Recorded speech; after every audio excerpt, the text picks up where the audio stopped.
This is In the News in VOA Special English.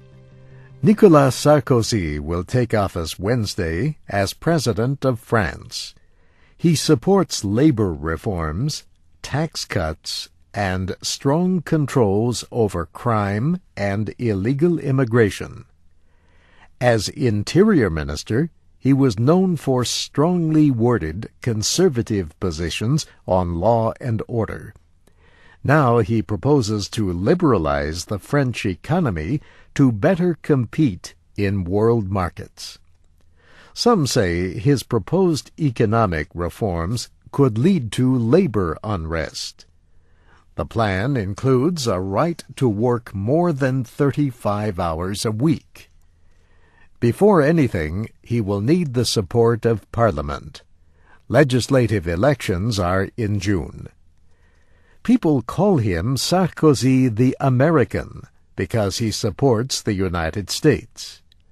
But the new president says he is going to make the French people proud again of their nation. Two-term President Jacques Chirac is retiring after 12 years in office. The president-elect was the candidate of the ruling party, the Union for a Popular Movement. In Sunday's election, Nicolas Sarkozy easily defeated socialist candidate Ségolène Royal with 53% of the vote. But his election led to 3 nights of violence during protests in Paris and other cities. Hundreds of people were arrested. Mr. Sarkozy's election raises concerns for supporters of Turkey's efforts to join the European Union. He is against it. Instead, he proposes a Mediterranean Union as a bridge between Europe and Africa. The idea is to include Turkey and other Muslim nations as well as European Union members along the Mediterranean, including France. Still, officials from Turkey and the European Union say they will push ahead with membership talks. The European Union has also urged patience as Turkey seeks a new president. Parliament voted Thursday for a proposed constitutional amendment to let the Turkish people elect a new president directly. The ruling AK party proposed it.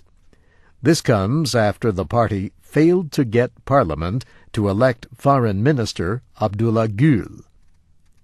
Opposition parties boycotted the vote. They say he is an Islamist threat to the separation of religion and government in Turkey, a charge he denies. President Ahmadinejad Sezer was to leave office next week. Now he is expected to stay until a new parliament is elected in July. The ruling party wants to hold a presidential election at the same time. In other news, Tony Blair announced this week when he will resign after 10 years as Britain's Prime Minister. The date is June 27th. His Labour Party is expected to elect Gordon Brown, currently the Treasury Chief. Tony Blair's popularity suffered because of his support for the Iraq War. But he will also be remembered for British economic gains and, among other things, for his work on the Northern Ireland Peace Agreement.